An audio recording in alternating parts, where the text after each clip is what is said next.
by Lisa MASCARO and FARNOUSH AMIRI, Associated Press Washington, AP. For a long and frustrating third day, divided Republicans kept the Speaker's chair of the U.S. House empty Thursday, as party leader Kevin McCarthy failed again and again in an excruciating string of ballots to win enough GOP vote.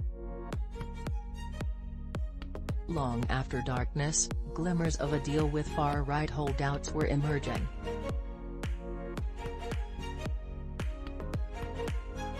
But the day's tally was dismal. McCarthy lost 7th, 8th and then historic 9th, 10th and 11th rounds of voting, surpassing the number of 100 years ago in the last drawn-out fight to choose a speaker. By nightfall, despite raucous protests from Democrats, Republicans voted to adjourn and return Friday to try again. The California Republican soaked up the moment without visible concern, apparently. "I like to make history." The contours of an agreement with holdouts from the conservative Freedom Caucus began to take shape, including several of the key rules changes they have been seeking for months.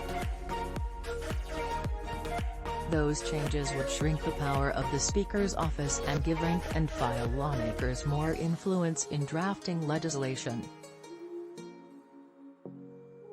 At the core is the reinstatement of a House rule that would allow a single lawmaker to make a motion to vacate the chair, essentially calling a vote to oust the Speaker, a move McCarthy had resisted because it had been held over the head of past Republican Speaker John Boehner, chasing him to EA. Even if McCarthy is able to secure the votes he needs, he will emerge as a weakened speaker, having given away some powers and constantly under a threat of being voted out by his detractors. But he would also be potentially emboldened as the survivor of one of the more brutal fights for the gavel in U.S. history.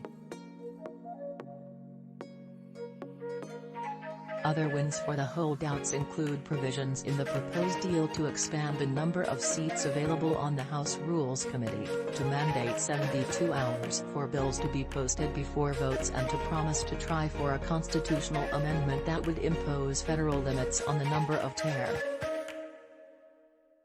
The chairman of the chamber's Freedom Caucus, Scott Perry of Pennsylvania, appeared receptive, tweeting the adage from Ronald Reagan, "Trust but verify."